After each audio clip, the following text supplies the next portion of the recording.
keputusan-keputusan yang sifatnya, waduh di gue nih ya. Apa ketiga keputusan yang buat lo lumayan shock nih, gue harus ambil keputusan ini. Apa aja Nas, selama lo menjabat menjadi direktur IBL? Prediksi juara IBL. Wah ini teman-teman pada marah nih. Kalau gue begini. Dia temannya semua orang soalnya. Iya. Kan benar. Satria Muda Baim ntar. Masa begitu bro, kata Baim. Baim ada kelas Junas juga loh. Iya, benar. Teman semua soalnya dia. Teman semua, tapi kalau mau realistis jujur ya. Uncle Prosper maaf. Baim maaf. Gue melihat mental banyak berbicara ya. Gue bisa melihat PJ mentalnya begitu solid. Di saat pemain Dewa itu Cywar apa itu cukup tenang di situ. Jadi PJ gue mungkin tahun ini. Ini pertanyaan yang mustahil saya tanyakan ke Junas ya. Gak mungkin. Dapat ini ada. Oke. Gak mungkin terjawab. LeBron apa Jordan? Jordan.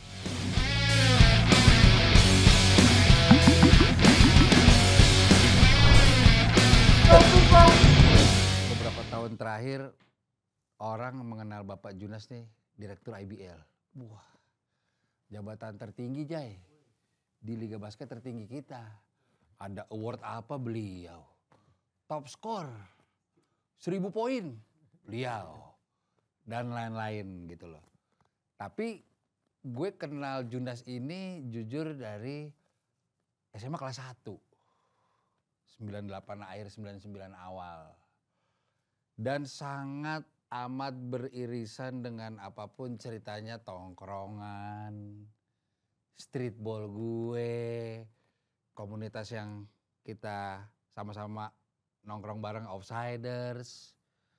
Bahkan di dunia musik juga jangan salah. Punya band dengan almarhum Ricky kemarin. Iya, jadi curang serba bisa, Jay. Itu metal bukan ya? Sama Ricky hardcore. Ya. Terus juga sempat mendapat gelar GM termuda. Dulu di sebuah radio. Dan senior gue di Mustopo ya. Mustopo. Jadi gue melihat Junas hampir nggak ada celah jujur. Kalau di Amerika udah di Harvard tuh dia tuh. Iya, mantap. Nah kita kupas nih. Mungkin teman-teman banyak yang nggak tahu bahwa ya itu salah satu nilai plusnya menurut gue, Junas, gue lumayan berharap memang ada orang yang bisa terlibat di IBL di terus terang aja ya, itu relate dengan masyarakat. Nah gue kadang melihat hal itu, nah ini bondingnya seperti apa, karena kan industri apapun olahraganya, baiknya dia berasal dari rootsnya juga tuh, dan lain-lain. Part streetball dulu gue buka nih, gue pernah menceritakan di berbagai kesempatan, gue itu belajar dari sahabat gue namanya Baswan. Baswan ini udah ngajarin gue ngolongin orang di saat N1 belum masuk sini. Tahun 98 tuh, Baswan tuh udah. Kalau lagi weak side, begitu, tuh Pak Tahir marah-marah sih. Acel udah lulus, kamu masih begini aja. Gak ada tuh, ya, ilmu itu gak ada tuh. Gak ada tuh gitu. Nanya, gue manggil Baswan tuh dengan panggilan tongkrongan gue namanya Jembe lah. Be, main-main dong. Karena rumahnya Jembe itu di Cipulir itu, di Cidodol, jalur gue naik patas 44 Nas. Gue Bintaro. Main dong lu. Di tempat gue gitu. Saat ini belum ada outsiders. Terus dia bilang, gue diajarin kakak kelas kita kok. Nomor punggungnya 5. Oh saat itu Jembe udah pakai jersey nomor 5. Junas. Oh Junas, nah kita masuk dia lulus. Begitu gue liat mainnya, wah iya nusuk-nusuk banget. Dan Junas punya kakak juga nih. Orang pertama yang mempraktekkan jelly. Waduh. Jadi di era itu memang streetballnya kental sekali. Udah menginfluence guru gue si Baswan itu. Literally main basket nyeker. Tongkrongan lah ya. Tongkrongan banget sampai lu salah satu tim Adidas yang berangkat. Iya. 99. Iya. Ada satu fakta yang gue tidak pernah bosan menyampaikan ini. Menurut gue SMA 3 angkatannya Junas 98 itu adalah angkatan SMA terbaik sepanjang sejarah Indonesia. Alhamdulillah. Karena 6 dari tim 12 itu masuk pro ya. Iya. 6 termasuk Junas ya, ada Andi Batam, Riko Hantono, Embot, Andre Tiara, almarhum Acel, sama Junas, Satria Muda. Lu bayangin, main. 6-nya saat itu Kobatama. Oga sih jujur Oga. Itu menurut gue kalau dibuat dokumenter masih sangat layak karena itu 6. Bahkan eranya Pras aja kan cuma 2 dia sama Daniel Wenas. Iya. Berada di fase transisi drugs era itu. Tongkrongannya solid banget dan masa kemasan basket. Gue sesimpel gini sih Nas, gue mes sama lo. Kok lu bisa menyeimbangkan itu semua? Nongkrong banget iya. Punya band hardcore iya. Kita ke puncak kemarin ada lo. Kita main di BR Tebet ada lo. Cuma di sisi lain secara akademik, karir. Alhamdulillah lu lancar. Titik apa Nas lo bisa? Ya gue hobi jalan, tapi gue punya tujuan hidup nih. Apa lo? Gue cukup mau tahu mindset lo di situ. Ya pada saat itu ya. Iya. Kan belum pinter-pinter amat kan. Maksudnya nggak mikir yang gimana gitu. Si simpel lingkungan aja. Tadi kan lo udah cerita lingkungannya di situ tongkrongan gitu kan. Basket. Cuman ada yang abis ini mau apa gitu. Betul. Ya kan semua orang pasti mikir. Betul. Abis ini mau apa. Cuman referensinya nggak ada. Iya. Nah kebetulan gue ada keluarga ya kakak cukup dekat tadi kan cerita yang main basket juga. Ya gue look up dia lah gitu. Tapi karena ada jiwa kompetitifnya, dia tuh mirip. Dia ngajarin gue main basket. Musik referensi juga dari dia. Dia tuh yang doktrin nih. Oh gitu. Nih. Mikey ya. Gitu. Cuman karena ada jiwa kompetitifnya tuh gue kayak gak mau kalah basket, gue harus kalahin dia. Musik gue harus lebih ini dari dia. Iya. Terus sekolah juga gitu. Ya mungkin seharian itu yang membuat akhirnya gue punya benchmark yang alhamdulillah waktu itu dia basket di situ gue bisa masuk pro, bisa main kemana-mana gitu. Dia main band, dia cuma di tongkrongan aja, gue jadi punya band, jadi punya album, jadi itu tuh jadi kayak apa ya istilahnya ya, di guanya tuh kayak jadi sesuatu yang apalagi ya ini udah di situ nih lagi ya keterusan aja semua akademik. Jadi lu karir. Kayak ketagihan menaklukkan goals lu ya? Iya. Gue ada part itu juga sih. Nah gitu. Jadi kan gak mulai dari mau jadi kayak apa. Dari lingkungan. Akhirnya ini bisa. Iya. Kakak gue dulu kan gue jadi korbannya dia lah dalam tanda kutip. Eksperimen. Lihat video Come Fly With Me. Jordan pakai bending gitu kan. Gue disuruh tuh. Pakai bending. Disuruh main to main dia pakai bending. Latihan tangga. Pakai ngangkat beban lah. Jadi peliti percobaannya. Jarak gue 4 tahun ya habis lah di SMP, gue SD habis. Nah gue SMP, SMA pokoknya gue latihan habis itu ke CS dulu kan. Main, nongkrong, akhirnya ada satu masa yang gue ngajakin dia terus man to man. Wow. Tuh itu culture-nya tuh kompetitifnya dari situ, Di garasi, di rumah. Di garasi main ya akhirnya gampang nih lama-lama ngalahin dia gitu. Jadi yang tadi gue gak bisa ngalahin jadi bisa. Mungkin itu kali ya di kehidupan itu metamorfnya ke kehidupan yang lebih luas. Jadi kayak ketagihan tuh nyoba sesuatu yang baru, terus lo bisa, terus lo ngelampauin dan Iya betul. Dan kebetulan gue juga pengen nyoba semuanya kan. Jadi musik ya udah ayo aja. Ngeband ayo aja, nongkrong asik juga nongkrong gitu kayak nongkrong juga gitu. Jadi semuanya. Benar. Ayo aja di Junas tapi jadi semua alhamdulillah. Jujur. Tapi mungkin ini bisa jadi bukti juga ya karena gue pernah berpendapat Nas kalau memang it would be great kalau seseorang yang beririsan dengan industri kreatif, sport itu memang dulunya melakukan. Bahkan part nongkrongnya ini juga lo ada di situ gitu.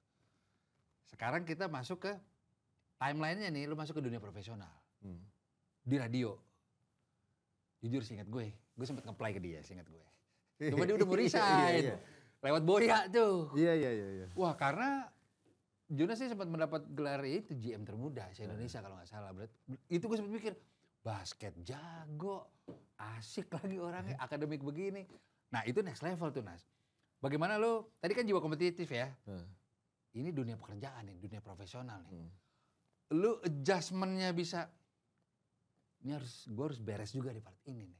Kalau menurut gue itu lingkungan tongkrongan udah tidak terlalu mempengaruhi. Karena lo udah tunnel vision lagi tuh. Lo punya keyakinan bisa, yang gue kerjain harus beres. Emang dari mental lo atau lo ada yang pengaruhin gak sih? Di dunia pekerjaan ya? Mempengaruhi nggak terlalu. Kayaknya ya, kalau gue flashback sedikit. Karena gue waktu itu lulus, abis itu langsung kerja, nggak ada referensi, nggak ada guru, ya benar, kayak betul.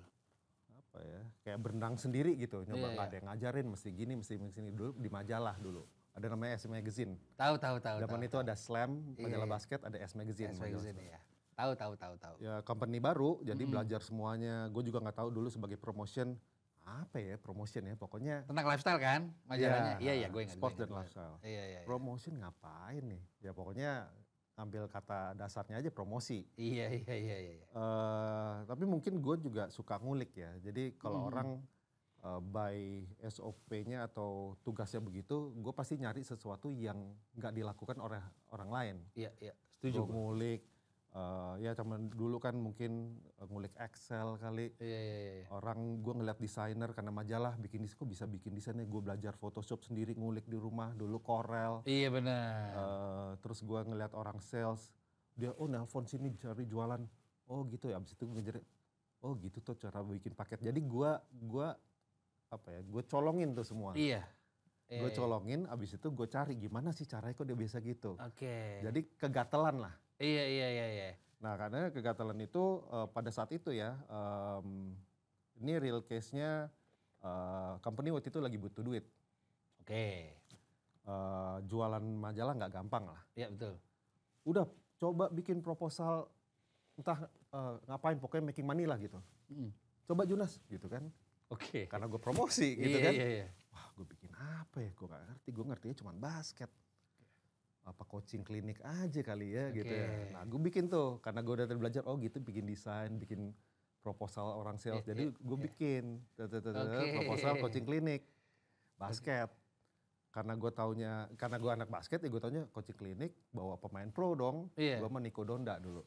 Ke Bandung. Akhirnya iya, Garuda. Ya 10 kota di Jakarta, 10 kota di Bandung sama Niko Donda. Berhasil tuh proposalnya. Kejual. Lumayan gede buat company. Wah bisa nih. Ah udah Jonas aja yang jalanin.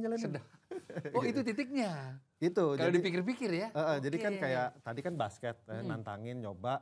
Terus kejadian, kok bisa jadi ketagihan. Nah pas yang di scope itu, alhamdulillah tuh proposalnya kejual, berapa 2 kota ya kalau nggak salah Jakarta, tapi banyak 20 sekolah. 20 titik itu ya? Bandung 20 ke 10 kota. Udah, Junas jadi apa istilahnya project manajernya gitu. Udah, jadi gue membawahi banyak tim pada saat itu yang semua tuh senior-senior gue di kantor itu, disuruh ngelit, gue juga nggak tahu gimana ngelit kan, ya udah. Akhirnya ngejalanin, alhamdulillah sukses, terus kejadian lagi, membawa manfaat lah buat perusahaan. Akhirnya dikasih kepercayaan lebih.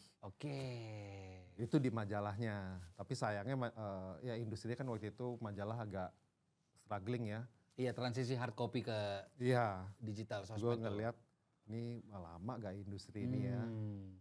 Ya gue coba next level, apply lah ke Prambors waktu itu. Gue apply. Iya, Prambors iya. Udah masuk Prambors. Itu lo apply ya? Semua karir gue apply. Waduh.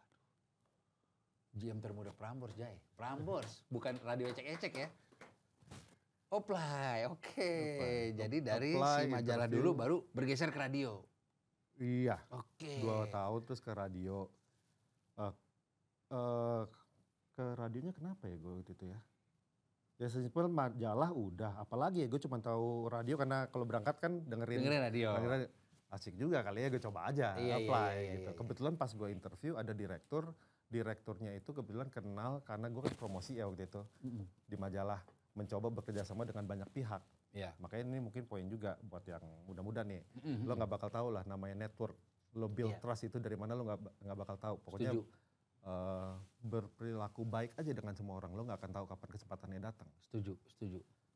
Nah, gue found out setelah gue di Prambors beberapa tahun kemudian, HR gue tuh ngasih tahu, lo tahu gak yang rekomendasiin lo tuh siapa? Ada namanya almarhum Pinkan Warau. Oke. Dia direktur di Prambors, dulu tuh partner gue waktu di majalah. Jadi kerjasama, kita dari majalah baru mau dong kerjasama sama Prambors, jadi gitulah. Iya. Dia kasih tahu, nih CV lo waktu itu, ada tulisannya dia. Gue masih ingat, please recruit him, I know him well. Valid ibarat anak zaman sekarang. Valid. Oke. Oh dikasih lihat tuh sama si. Dikasih lihat, tapi setelah gue berapa tahun ya, maksudnya kan setelah berapa tahun hubungannya udah kayak ngobrol, makan siang bareng, udah cair lah sama semua departemen. Dikasih tahu, lo tuh ini. Oh gue jadi, oh gitu tuh belajar lagi, network belajar lagi, trust. Betul, makanya itu gue bilang, gue gak ada yang kayak mentoring ini ya begini, semua by the book gitu kan. Sekarang dulu kan gak baca internet gitu kan susah kan. Ya learning by doing aja sih, gue kebanyakan. Tapi menurut gue ada kesalahan tipis nih. Lo juga punya rasa haus akan goals, akan punya benchmark yang tinggi. Dan menariknya itu tadi di garis bawahi. Jalur karir, minat. Lu otodidak nggak ada yang lihat siapa-siapa nasi. Sama gue juga begitu. Nggak ada otodidak gue. Nah itu lebih fun ya. Iya. Kalau dapet itu lebih puas ya. Karena ngulik kan. Karena ngulik. Tuh lo bayangin. Berawal dari ngulik dan lain-lain. Sehingga sampai direktur IBL. Mantep banget. 2020 appointnya akhir 2019, musim pertama gue 2020, the toughest season ever. Iya, bubble, pandemi ya. Bagaimana tawaran itu bisa datang? Tawaran kan ya pokoknya perjalanan tadi Prambors. Nah gue tahu lu pindah Mahaka. Pindah. Iya. Karena waktu itu udah mulai ya agak pinteran dikit, udah mulai mikir nih abis ini 5 tahun gue apa ya, abis ini 10 tahun gue, jadi gue udah bikin blueprint tuh. Personally, dari umur berapa ya waktu itu, mungkin 25an kali gue bikin 30, 35, 40, 45 gitu kan. Mau apa lagi nih? Mau apa lagi. Gue ngeliat gue bukan radio person. Dan gue gak mau menjadi radio person pada saat itu. Kenapa gue pindah dari industri radio, karena waktu itu gue udah di tahun ke-9. Oh ya udah cukup lama.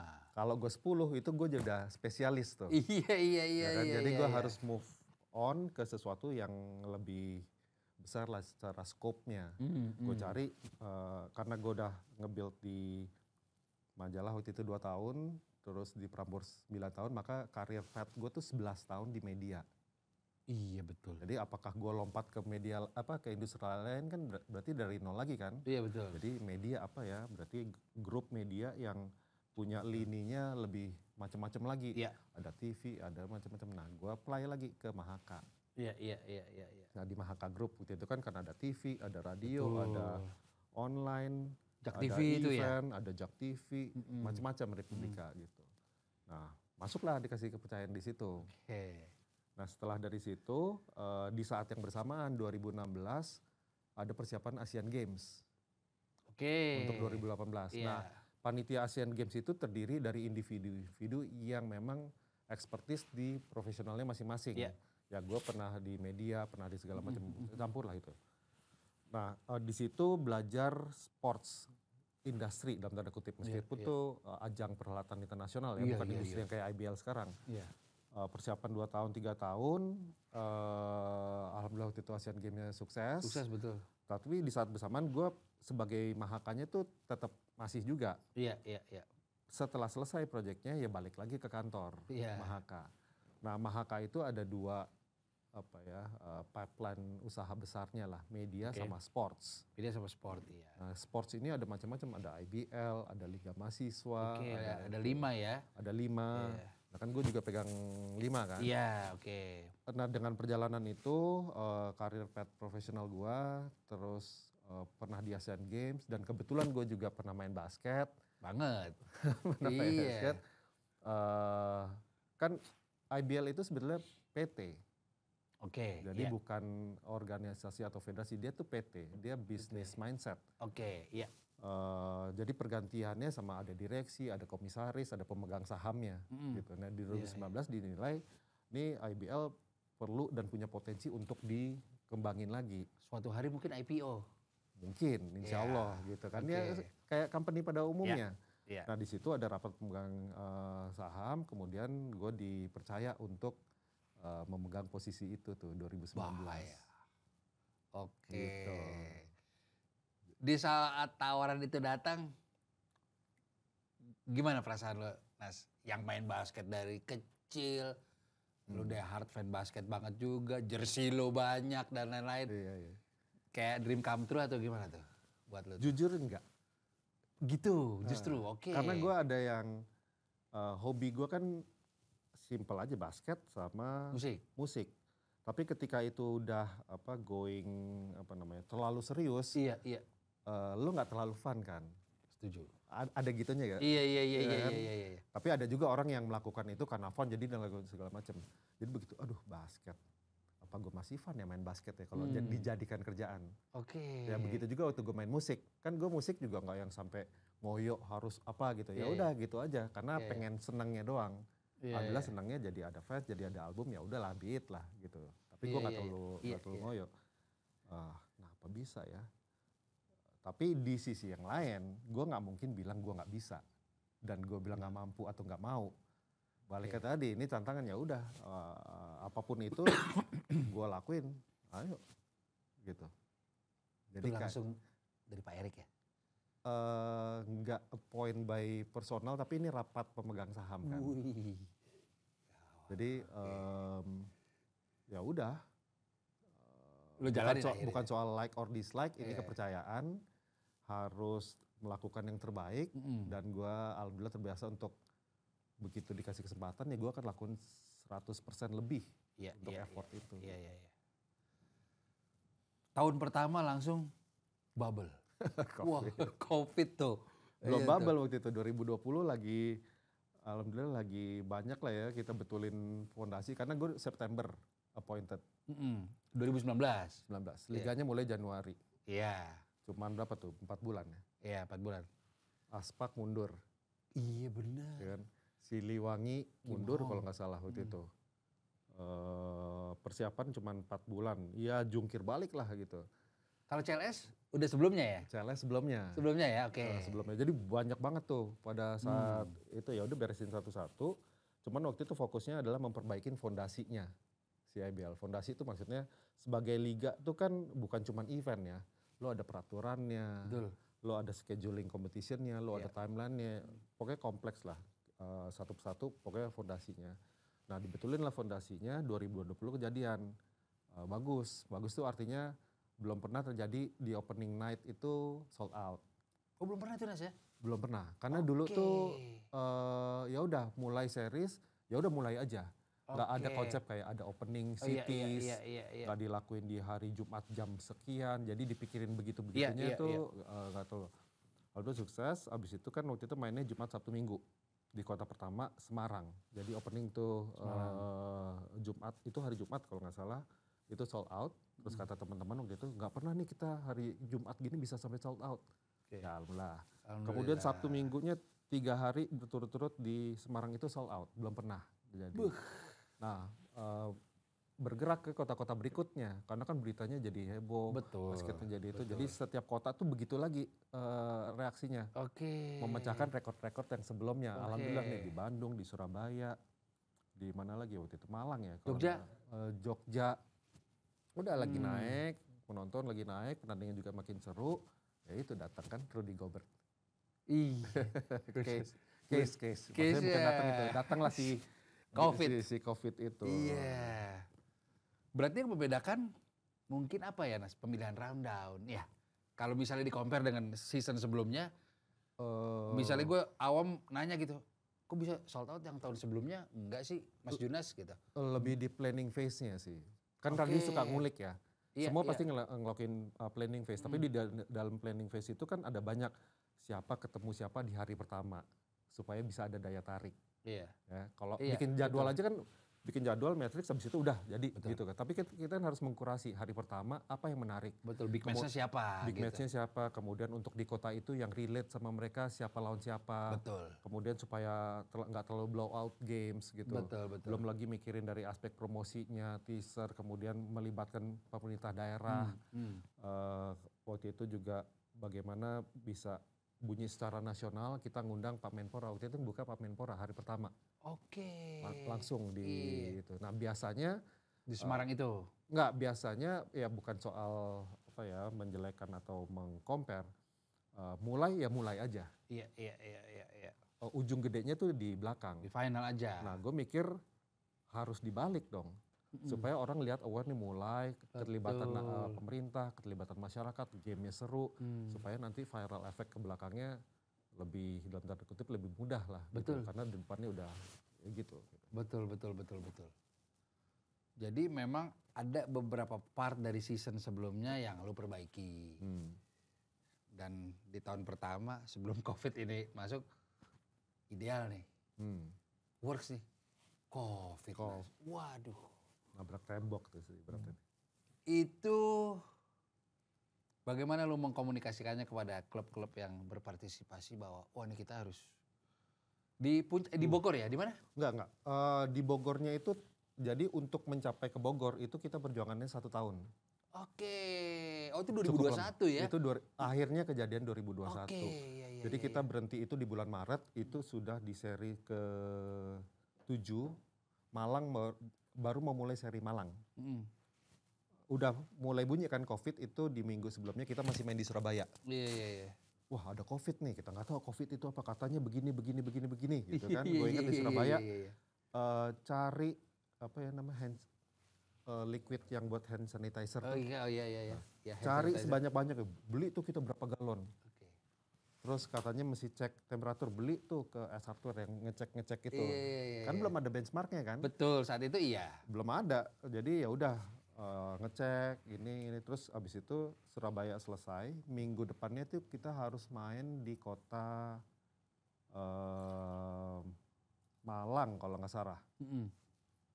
Nah kita kan pertanyaan ini bakal bisa jalan gak nih minggu depan? Betul. Ya kan, karena COVID ini kan cepet gitu iya, kan. Betul.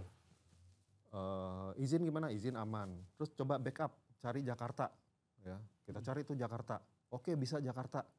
Aman buat backup. Britama. Di Senayan waktu itu. Hall Senayan. Nah, hari berikutnya dibilang nggak bisa. Ada kekhawatiran, perizinan semua di stop.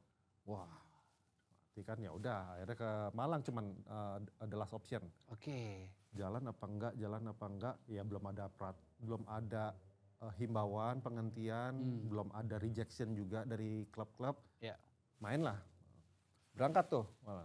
Rudy Gobert waktu itu announce kan. Oke. Itu 1 hari atau nggak salah paginya NBA itu announce. Iya. Yang tadinya pemain basket atau olahraga nggak bakal kena lah COVID-nya karena kita sehat gitu. Kita pemain basket kena kan. Iya. Ketika mendarat itu mulai tuh pemain-pemain IBL. Takut nih, jangan-jangan kena nih gitu. Mulai itu resah di antara pemain-pemain. Ada yang tanya, ini kita pasti lanjut. Pasti jalan gak? Udah mulai gitu kan. Nah itu udah all set up. Tiket hari itu juga udah sold out di Malang. Wow. Kita udah jualan, udah pagi, semua udah itu. Pertandingan itu hari Jumat, gue landing tuh hari Kamis di Malang. Semua udah set. Tim-tim juga udah pada datang. Tapi makin keruh kan tuh suasananya. Ini kita lanjutin apa enggak? Gue telepon Pak Menpora waktu itu, Pak minta arahan begini. Wah kita belum tahu nih olahraga belum ada gini. Wow, gue bisa bayangin tuh situasi itu tuh. Terus pada saat itu sepak bola lagi pembukaan. Jalan pembukaan. Abis itu Liga 1 ya? Kalau nggak salah Liga 1 ya. Abis itu volley, jalan-jalan aja nih semua. Itu benar-benar yang persimpangan sangat sulit sekali untuk memutuskan. Lo jalanin akan ada resiko, lo stop itu tim udah datang di sana, cost udah keluar dan sebagainya. Hamin 1 lagi tuh ya? Hamin 1, gue inget itu hampir nggak bisa tidur karena telepon klub, nanya, gue teleponin satu-satu ownernya, perasaannya gimana, comfort apa enggak. Lo willing untuk proceed apa enggak, ada yang bingung, ada yang udah jalan aja. gitu kan. Jadi kayak 50-50 is all back to me gitu kan. All decisions-nya kan. Iya. Tanya lagi ke pemerintah, telepon lagi sponsor kalau begini-begini. Gue kasih optionnya, ini bisa jalan tapi kalau enggak menurut lo gimana? Semuanya gue tanyain satu-satu. Sponsor, owners, kebetulan gue ketemu beberapa pemain gitu kan. Ya begini tapi ya kita sih mau ya terserah aja lah gitu kan. Iya. Ya udah. Baiknya aja. Gitu. Ya baiknya aja kita ngikut. Terus gue inget waktu itu kalau nggak salah jam 1 malam ya. Jam 1 malam ya gut feeling aja. Enggak deh. Gitu. Tapi karena udah jam 1 malam lebih malah gue nggak bisa telepon siapapun kan. Paginya telepon Pak Menpora, izin Pak saya mau stop. Oh gitu. Oh kalau kamu stop boleh juga tuh, nanti kita rapatin yang lain. Kita ambil sikap juga. Gitu. Jadi pada saat itu belum ada yang stop. Si basket ini pertama ya? Pertama. Jadi ketika hari itu gue ngumumin, gue panggil setelah, itu hari Jumat kan. Sholat Jumat, abis itu selesai itu gue panggil seluruh klub. Gue announce di lapangan, gue mohon maaf ke semua panpel, semua yang udah siap-siap, kita gak lanjutin. Demi kebaikan bersama. Itu ada tim yang baru landing, dihubungin gak bisa, begitu mendarat dapat kabar pertandingan batal. Ya gitu lah, chaos. Nah ini buat teman-teman mungkin baru mengikuti basket Indonesia beberapa tahun terakhir. Dulu belum home and away ya? Belum. Jadi di kota tersebut masih banyak tim Semua. Jadi 10 tim itu berangkat ke sana, sekian ratus pemain, tiket udah sold out, itu nungguin hari Jumat itu. Waduh. Gitu kan, belum lagi yang ke panpel yang udah semangat mau kerja. Kan gue mikirnya bukan cuma jadi enggak, ini efek dominonya sangat banyak sekali. Betul sekali. Contoh aja nih, kalau ngomong ini bisa berjam-jam, artinya kalau di stop, itu liganya berhenti, klubnya berhenti aktivitas, bisa jadi pemainnya nggak digaji, panpel segala macam, ekonominya berhenti. Betul. Ya banyak sekali resiko di situ lah. Banyak, terutama ini ujung-ujungnya akan kehidupan orang kayak apa kan? Iya. Lo berhenti nggak digaji, oh liganya stop, ya udah kita stop dulu deh gajinya kayak gitu kan? Bukan cuma semata soal nih jalan apa enggak. Tapi runutan ke situ berpuluh-puluh faktor domino ya. Ya in short akhirnya itu sorry semua stop. Terus hari itu kan gue udah lapor pagi-pagi ke Pak Menpora. Sore itu dipanggil semua cabang olahraga di Jakarta. Di cabang yang lain gini kali ya. Junas. Gara-gara kamu, saya padahal. Kita kan ketahui. Iya. Soal itu, berarti lu langsung balik Jakarta? Enggak, gue nggak bisa. Karena gue nggak dapat flight, gue nggak ikut rapatnya. Gue cuma lapor, udah diberhentikan basket udah itu. Kemudian semua tuh volley, bola dan sebagainya rapat, gue nggak ikut. Sehari setelahnya atau 2 hari setelahnya bola stop, volley stop, semua itu di stop. Dan pada akhirnya semua ekonomi itu kan. Ya berdampak semua. Semua berhenti, seluruh dunia berhenti, NBA berhenti, semua berhenti kan. Ya right call lah, alhamdulillah. Right call, mantep.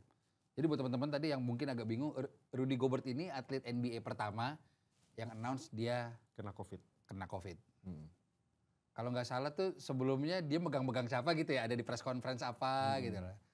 Nah itu lumayan menghipnotis semua liga basket di dunia. Jadi si NBA aja yang the biggest mengambil sikap nih. Iya berhenti juga kan? Oh iya berhenti juga. Tapi dia jujur gue kalau jadi Junas jam 1 pagi tuh kan dia bisa jam 1 pagi tuh. Gue main sosmed sign out. Gimana ngomongnya ya? Coba sih gue, tuh gue gak bisa ngomong tuh. Karena gue kebayang betul lah. Pemain ada ratusan. Vendor. Betul kan, vendor itu harus dibayar manpower apa semua. Sponsor semua. Itu ada ratusan. Gue sih lihat Junas buka WhatsApp gak nafsu tuh gue. Tar dulu ya, tar dulu. Cuma keputusan itu harus diambil. Betul, dan alhamdulillah itu right call. Ya. Nah ini pertanyaan menarik nih Nas. Lo bisa gak part-part yang bisa diceritakan ya? Itu satu, itu menarik. Keputusan-keputusan yang sifatnya, waduh di gue nih ya. Apa ketiga keputusan yang buat lo lumayan shock nih, gue harus ambil keputusan ini. Apa aja Nas? Selama lo menjabat menjadi direktur IBL. Bola panas nih di gue nih. Ya itu pasti tadi soal lanjut gak lanjut. Meskipun dihitungnya panjang ya. Yang kedua mutusin gak ada juara. Kan itu gak ada juara. Di tahun itu ya? Oke. Di tahun itu. Kalau peraturan banyak sih. pro kontra. Gue mungkin nggak bisa hitung ya karena lumayan banyak. Lumayan banyak, iya.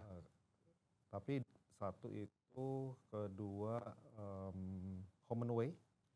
Itu jelas beliau. Walaupun memang lagi mencoba untuk biar lebih, karena ada beberapa kota kecil kan yang harus dibiasakan. Karena gue sepakat kan, adik kelas kita Diki Sumarno, Jakmania. Iya, dia bilang memang culture sebuah klub itu merepresentasikan sebuah kota itu harus segera dimulai kok. Harus. Itu makanya dengan home and away ini menurut gue sih programnya Junas emang harus segera dimulai. Walaupun wacana itu mungkin dari dulu udah ada ya. Itu dari gue pertama kali masuk 2019, gue presentasi ke owners itu 2020. Itu udah dari 2020. Oke. Tapi kan ke delay kan ada COVID kan. Jadi ini bukan kayak tahun depan bikin apa ya, bikin home and away enggak gitu. Ini udah panjang. Udah panjang. Ya itu sih, home and away juga salah satu yang iya apa enggaknya kan impactnya banyak ya. Enggak gampang. Betul. Jujur, gak apa-apa ya, Paul. P-Double kan jadi komentator nih. Dia mau nanya, gak enak, udah gak apa-apa. Gue kan teman namanya Bang Junas. Kok sebenarnya gue agak bingung kok, kata dia. Di best of 3 playoff, itu yang memiliki tingkat kekalahan kan main pertama. Gue gak berani sih nanya, coba gue tanya. Karena kenapa yang main yang peringkat bawah duluan? Iya, walaupun mungkin gue tahu ada alasan terkait budget dan lain-lain. Cuma kan memang kalau yang dapat 1-0 duluan ini mungkin akan lebih advance. Sebetulnya kenapa Nas, lo pilih? Ya, dia main duluan. Mungkin ini dulu ya supaya mungkin ada yang nggak paham kalau IBL itu kan playoff ada best of 3. Iya. Jadi cari 2 kemenangan dari 3 pertandingan yang dilaksanakan kan. Betul. Dan mainnya home and away. Iya. Biasanya yang main di tempat yang peringkatnya lebih tinggi lebih dulu. Di seluruh dunia kayak gitu. Seluruh dunia kayak gitu, betul. Jadi misalnya peringkat 1, peringkat 3 main di tempatnya peringkat 1. Iya. Kedua ke tempat yang peringkat 3, nanti jika ada game ketiga baru balik lagi gitu kan. Betul. Lebih konsiderasi budget sih. Iya. Karena kan di sini ownership venue itu belum semua. Sekarang udah mulai, ada Dewa United punya, beberapa lagi juga udah punya gitu ya. Jadi dengan Pelita Jaya dengan Sumantrinya ya.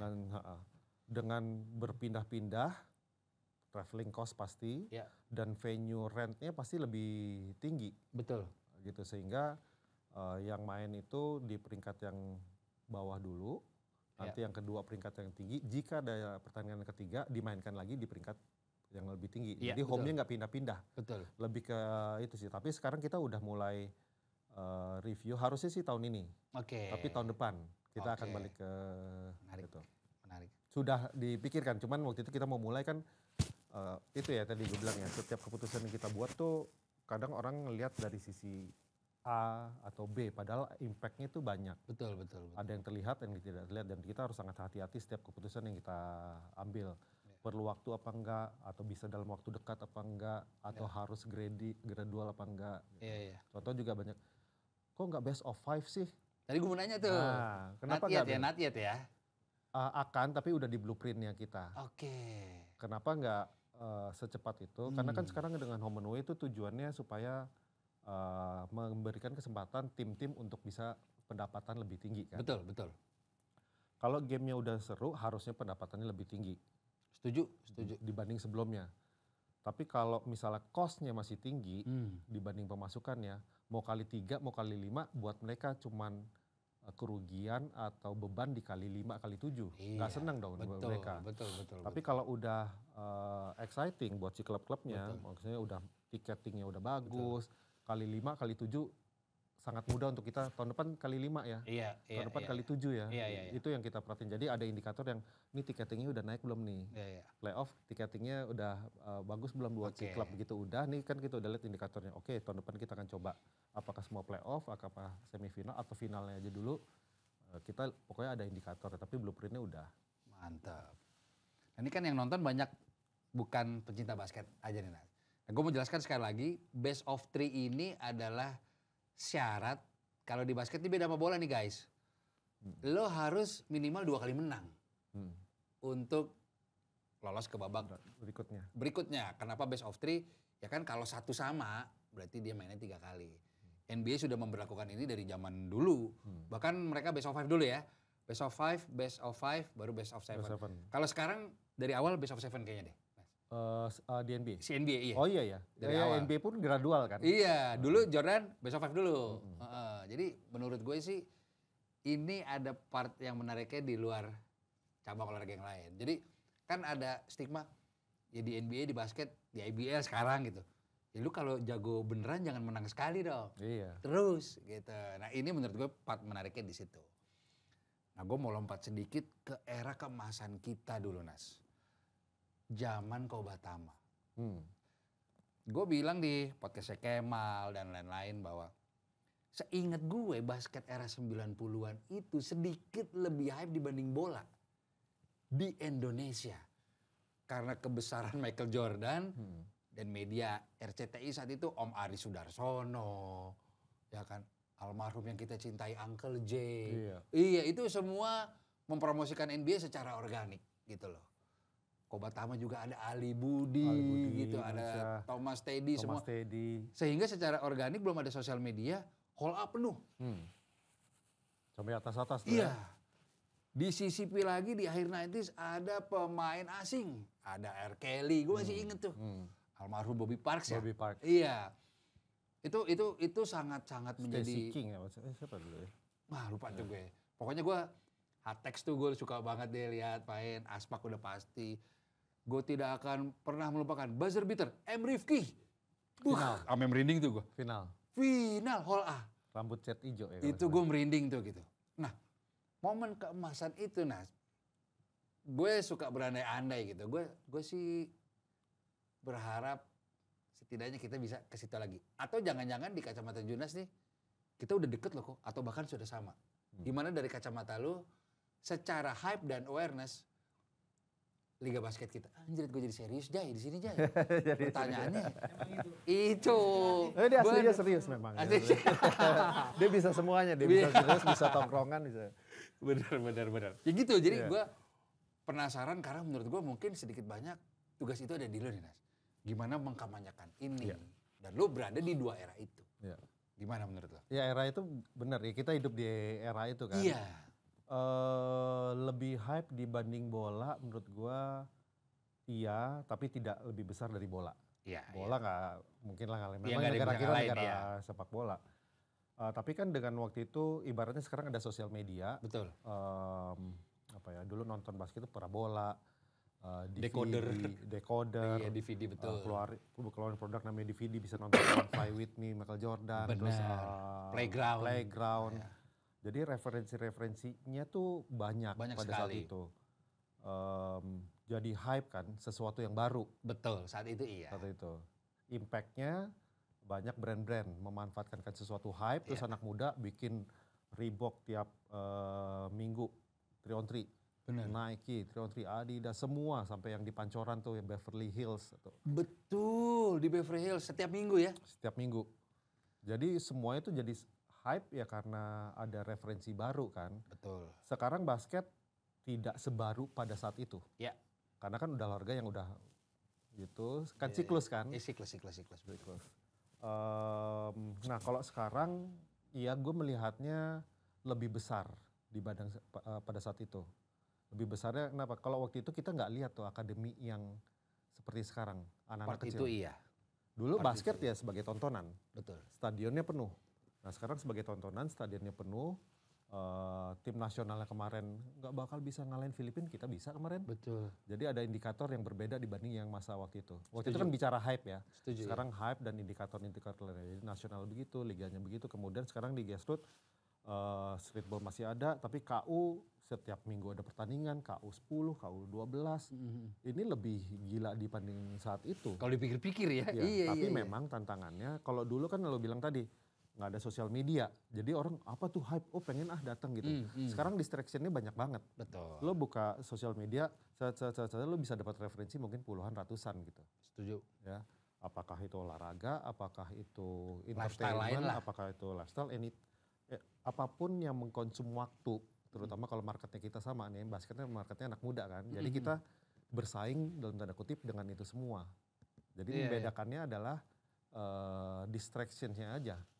dibanding yang lalu. Iya. Nah, lu bilang kan sekarang gimana nih itu kan. Ya memang nggak bisa sendiri ya. Kalau dulu liganya bikin pertandingan semua orang datang. Nah, sekarang kayaknya nggak bisa. Jadi kita harus lihat liganya tuh bukan cuman gue nggak menganggap ini liga tertinggi gitu. Kita harus equal sama ya kayak media, content creator, public figure. Betul. Bahkan pemain-pemain yang dulu pernah di era itu, ya kita harus engage lagi kan sekarang. Pasti. Makanya kalau kita ada program kita melibatkan dulu yang legend-legend, jadi semua harus sama-sama gitu. Betul. Itu poinnya kalau kita bisa memajukannya sama-sama, bukan berandalkan hanya federasi, bukan hanya liga. Menurut gue ini akan lebih gede lagi gitu. Dan udah ya insya Allah ini udah on right track lah gitu. Mantap. Kalau gue dari sisi awam gini aja deh. Gue melihat format si pemain asing ini, heritage player, seru. Itu gue lumayan mengobati kerinduan gue akan 90s era. Iya, kemarin juga sebelumnya PJSM beberapa hari lalu kan tight tuh. Karena 3 tahun terakhir juaranya selalu berganti loh. Nggak pernah jadi, biasanya back to back, repeat. Betul. 2024 kemarin Pelita Jaya, sebelumnya Bandung Prawira. Sebelumnya Satria Muda. Betul. Terus kalau ngelihat sekarang, ini kita kebetulan IBL tanggal 26 Juni ini mulai playoff. Iya, betul. Di playoff itu 8 tim terbaik dari 14 tim maju ke babak berikutnya. Iya. Ini petanya berbeda dengan yang tahun lalu. Betul. Dan sudah bisa dipastikan final tahun ini akan beda dengan tahun lalu. Oh, karena jagoan Jakarta di kiri ya, di salah satu bracket ya? Iya. Oke. Jadi ya kalau ngomong seru, kompetitif, ini setiap tahunnya. Setuju. Betul. Tadi Junas lu nonton gak kok? Wah, Nas. Jujur gue suka mengamati Devon Rans. Jason Kidd. Iya, jadi menurut gue kuda hitamnya ya teman-teman Dewa, ada Wijin juga. Gue suka banget lihat Solano, ada Mr. Prosper juga suka dem-deman gue. Jadi gue berharap sih mereka bisa lebih berbicara banyak di sini dan semoga ada juara baru ya. Karena si Adam Silver menurut gue di NBA dengan 7 musim terakhir NBA juga juara berbeda. Iya, benar. Itu tuh bukti apapun ceritanya, kompetisi dan format yang dibuat mungkin works, menjadi seru. Orang menjadi penasaran siapa juara berikutnya ya. Wah, gawat nih. IBL Mesti sih. nonton dong. Harus nonton ya. Lo nonton di lapangan mesti nanti. Iya, gue biasanya kemarin betul. Gue pasti teman-teman PJ kan. Teman PJ dan gue juga si Mr. Prosper, Uncle Prosper juga ngajakin gue terus di Dewa. Karena hype beda ya. Beda. Kalau di lapangan ya. Dan sekarang tiap tim dengan venue-nya itu punya kayak aura yang berbeda gitu. Misalnya Hang Tuah di Ciracas itu rame, penuh, antusias. Atmosfer yang berbeda itu misalnya di Pelita Jaya di Kuningan. Berbeda lagi kalau kita di Solo. Betul. Berbeda lagi kalau kita di Rans. Ini bagus gitu kan. Iya. Yang lo bilang tadi harus ada ini kotaknya. Betul, jadi pride ya. Cuman memang perlu waktu, sabar aja. Ini kan kita baru tahun kedua kan. Setidaknya sudah dimulai. Sudah mulai. Iya. Nah sekarang kita melihat IBL 2030. Menurut Junas, ekspektasi lu tuh seperti apa nih? 2030 berarti berapa? 5 tahun lagi kurang lebih. 5 tahun lagi definitely menjadi salah satu liga terbaik di Asia. Wow. Amin. Ya. Kemudian menjadi barometer buat pemain-pemain asing untuk main di Asia itu look up-nya ke Indonesia. Kita tahu Jepang bagus. Korea juga ya? Korea bagus. Ya. Cina bagus. Cina. Filipina? Filipina oke ya karena udah dari dulu lah. Jadi kita udah mapping sesuatu yang bisa dan harus kita kejar gitu. Masalahnya mereka semua udah mulai lebih dulu. Fondasinya bagus, blueprintnya udah kuat, semuanya udah lebih inline lah. Jadi kalau menurut gua 2030 kita harus udah mindsetin kita harus menjadi salah satu yang terbaik di Asia. Wah ya. Tapi bener loh, gue juga kalau di tongkrongan ya, gue juga suka, kok lo brand lo 5 tahun lagi mau jadi apa? Gue, lo muluk-muluk lo. Jujur gue tadi cukup kaget bahwa Junas punya benchmark terbaik di Asia loh, menjadi tolak ukur pemain asing main di sini. Berarti kan secara keseluruhan, ya gue doakan secara ekosistem semuanya itu udah ideal. Dan lain-lain. Bahkan kita kan sekarang bisa melihat di YouTube ya Nas ya? Live ya? Ya, YouTube. Iya ya. Kalau bisa di YouTube-nya full dan pada saat eventnya juga sold out tuh. Ya ini kan baru kemarin tuh big match sold out semua tuh. Mestinya kalau bisa semua pertandingan. Semua pertandingan, betul. Karena menurut gue memang apa ya, basket sedikit bergeser. Barusan tadi gue bikin konten tuh fenomena pedal tuh.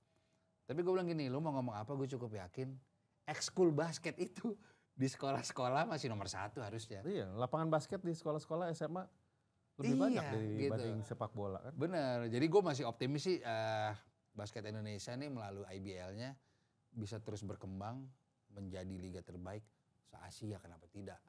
Amin. Junas, thank you banget.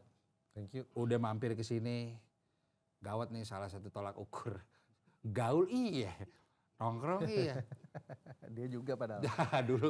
Jujur dulu ada masa-masa lembah hitam, tapi kita harus di sini. Beririsan. Cuma menurut gue part-part seperti itu justru melengkapi knowledge lu dalam meracik apapun yang lu jalankan ya. Terbukti yang lu jalankan di IBL ini Nas. Gue melihat si works nih. Alhamdulillah. Gue jujur cukup menikmati ada pemain asing dan home and away. Dan gue janji akan menyaksikan beberapa pertandingan home Jakarta ya. Mantap. Gitu. Semua juga mesti nonton. Iya dong. Bang Riko prediksi juara IBL. Wah ini teman-teman pada marah nih. Kalau gue begini. Dia temannya semua orang soalnya. Iya. Kan benar. Satria Muda Baim ntar. Masa begitu bro, kata Baim. Baim ada kelas Junas juga loh. Iya, benar. Teman semua soalnya dia. Teman semua, tapi kalau mau realistis jujur ya. Uncle Prosper maaf. Baim maaf. Gue melihat mental banyak berbicara ya. Jujur di sini gue melihat dari per kita syuting nih kemarin gue baru melihat di weekend kemarin di One PJ sih. Di situ cukup gue bisa melihat PJ mentalnya begitu solid. Di saat pemain Dewa itu Cywar apa itu cukup tenang di situ. Jadi PJ gue mungkin tahun ini. Tapi tidak munafik gue juga mau juara baru Dewa sebenarnya. Iya. Cuma prediksi gue Pelita Jaya. Ini pertanyaan yang mustahil saya tanyakan ke Junas ya. Gak mungkin. Dapat ini ada. Oke. Gak mungkin terjawab. Oke. Ya gue satu hot take aja lah sebelum kita tutup dan pamit di episode ini. Terakhir Junas, LeBron apa Jordan? Jordan. Oke, terima kasih Junas sudah bergabung di Rabu Kau. Gue doakan semuanya sehat-sehat, IBL semakin sukses. Amin. Dan berkibar. Gue Riko Lubis. Junas Mirdadiarsyah. Peace out.